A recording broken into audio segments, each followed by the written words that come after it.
All right, let's go. We've done a couple takes because we've been trying to find spots around the house. Yeah, we've been running around and like sitting in our upstairs chair. Yeah, it's just a blank wall. Work. And then it was like, can we literally vlog just lying down in bed because we're tired? And it's like, no, that looks weird. Then the camera's like, oh, by the way, battery's dead. Battery's dead. So like, okay, sweet. So here we are. Lovely. Sitting down. It's been a really, really nice date day. Yeah. But we decided that it'd probably be about time to let you guys know what's been going on with the family adventure side of things, which I dare say is going really, really well. It's going good so far. So far, so good. Everything on the list of things that we've had to do has gone successfully so far, and I'm very, very excited about that. But we've also had like a really nice day, day of date day. We've also had a really nice work week as well. So I'm a little tired, but like the best kind. Real happy. But do you want to tell them like where do you want to start with this? Like, yeah. Pick up where we left off, I guess. I think when we left off, I had started my medications to do like the hormone stuff. Right. The stuff to like get as many eggs as you can. Did we tell that? Yeah, we did. We made that vlog on date day. Yeah, okay. So, your momroids is what it's called. Momroids.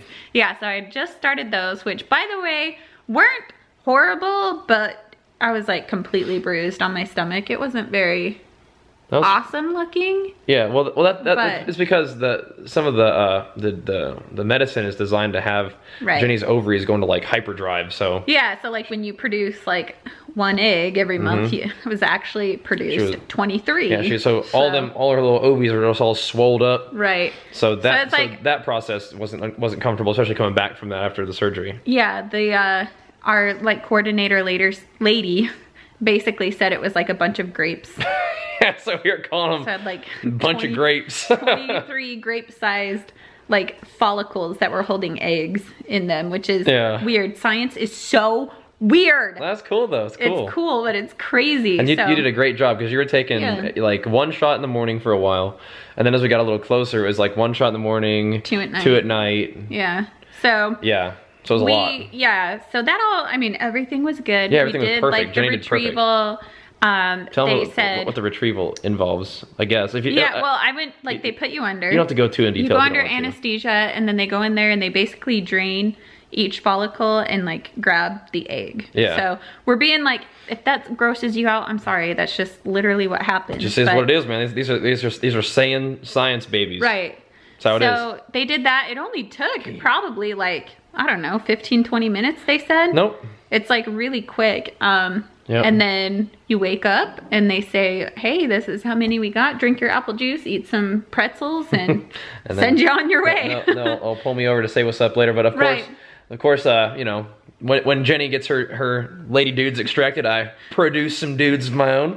And they dudes. And then they pick the very best of my dudes.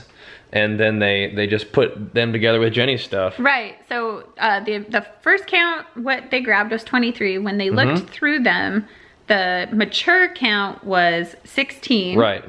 So, and then 15 of those took.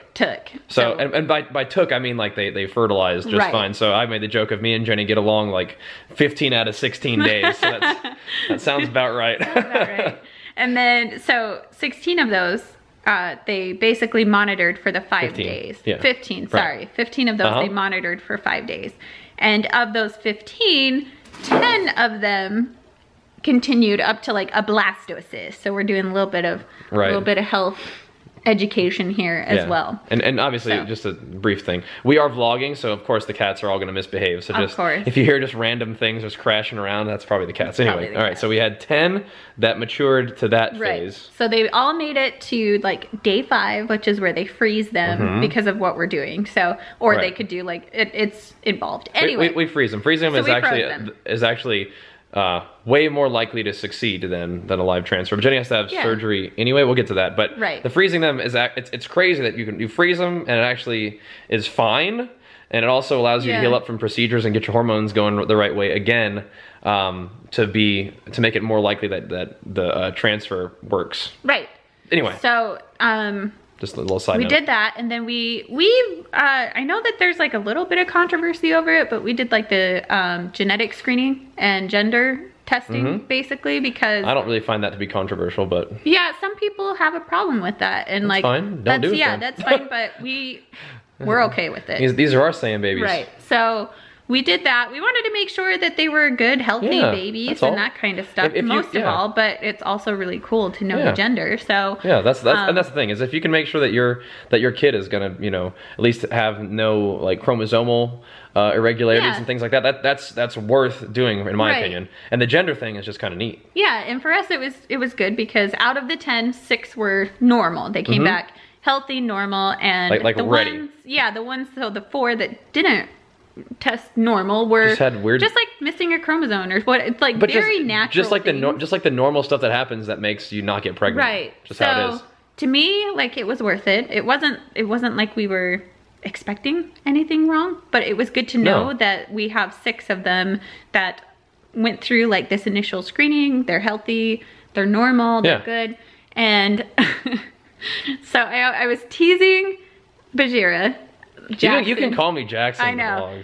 I was teasing Jackson and telling him that like he needed to take care of himself because this was like important. Yeah, she was very adamant about making sure that I was, you know, airing him out, keeping him cool. And I was like, don't worry. We talked a lot about boys and wanting boys, and I was like if we get one, that's okay, but like we're, you know, and I was like, boys would be cool. And I was like, Jenny, listen.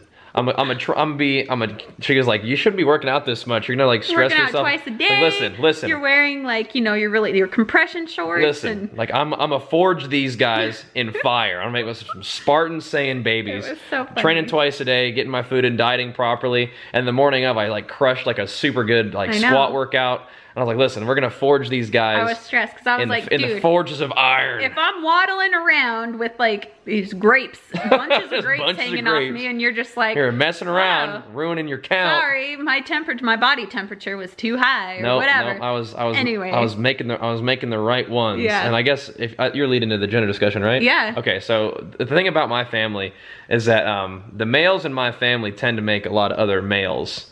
And that's fine. I was telling Jenny that. I was like, don't worry, make us some good old Blighton boys. But it is worth noting that the females in my family are exceptional, powerful forces to be reckoned with. And obviously the females in Jenny's side of the family are amazing, beautiful, intelligent, compassionate, wonderful human beings. So I thought we were going to make some boys, and I thought if we were able to make some girls too, they'd be awesome. So and of course I was just like, we're going to get all girls just because of our luck or whatever, and nothing's wrong with girls, but you know, well, we were hoping for at least a boy. We would like to start things off with a boy at least. Right. It's kind of like our own internal discussion. We're kind of on the same page. Like, I mean, I was born first in my family. I have a younger sister who kicks some serious butt and is stronger than me pound for pound and is studying to get her PhD. So she kicks ass. But I was like firstborn son, and that worked out nice for me. I have older brothers and stuff too. Yeah, and so we thought starting off with a boy would be pretty cool. Yeah. But I was also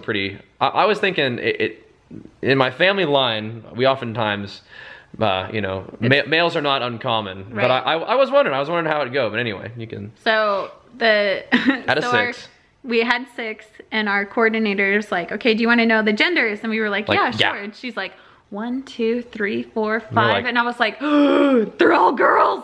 No, it's 5 boys and 1 girl. I made some boys. Completely flipped from what I thought. We made some boys. And she said, and it was just so funny because she's like, you better not leave that girl. No, we'll be keeping an eye on her too. Yeah. So, are we going to have 6 kids? Probably not. Probably not. Probably not. I think the last thing that we're waiting for is like their quality. So and obviously they're normal, but then they're normal, healthy, but they rate them on like how likely it is to succeed as a pregnancy. So I think that's what the ranking is. Yeah, of that, and like, you know, they'll do like, I don't know how they do it, A quality, B quality. They'll test their power level, you know, I'm sure. Right. So that sort of thing. We will see what that all ends up being. That information will be coming, today's like Saturday? So maybe Monday. So maybe Monday we'll get the information on like the grading, but we definitely wanted to break it down for you guys. Right. And let you guys know how things went. I think it's really interesting. But yeah, so we'll do whatever we feel right. I don't really look at it as losing lives at the moment. I think what we're gonna do is we are gonna just take one step at a time, like we've been doing the entire time. We're gonna take one step at a time. I think that our first move is to just try one implantation at a time. Yeah. And see how it goes.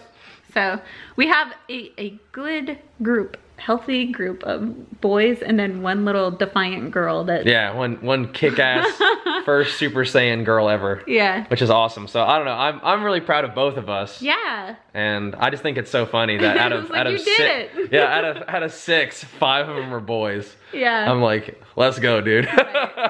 So funny. After all of like the stressing I had about it, I was like, if you could mess this up. No, I said no. We're gonna forge these babies in the forges of the Saiyan iron, the hyperbolic time chamber.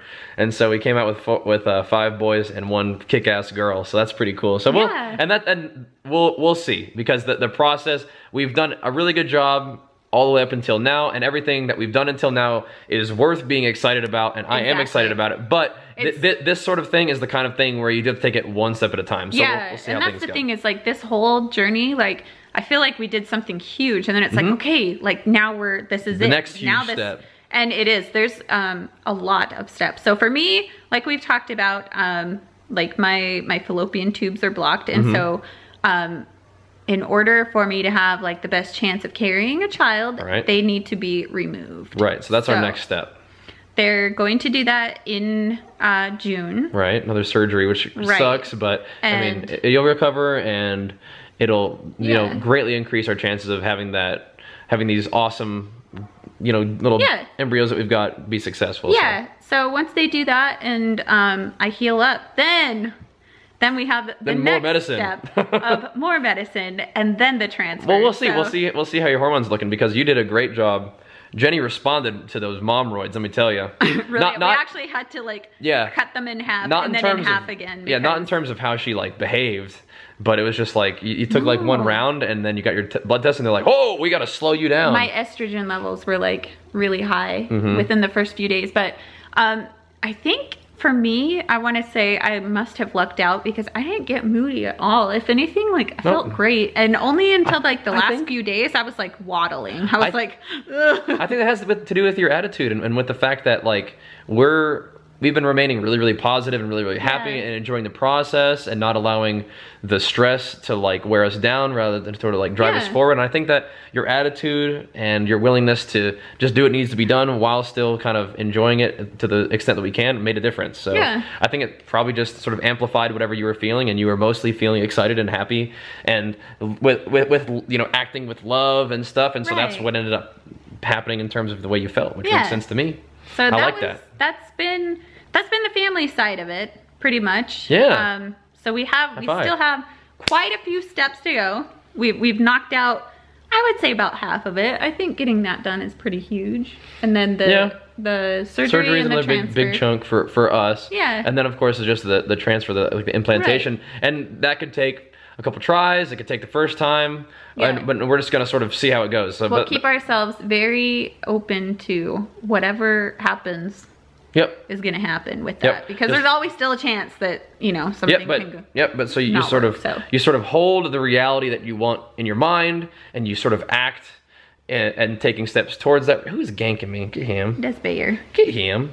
You sort of hold the reality that you want in your mind, and you take steps towards that reality. Similar to this little guy. You guys remember little baby Oliver, who was a long time ago kind of not feeling so good, and we said, no, little guy, you're sticking around with us, because he wanted to stick around with us too. So now he's the biggest cat we've got. He's a really good boy.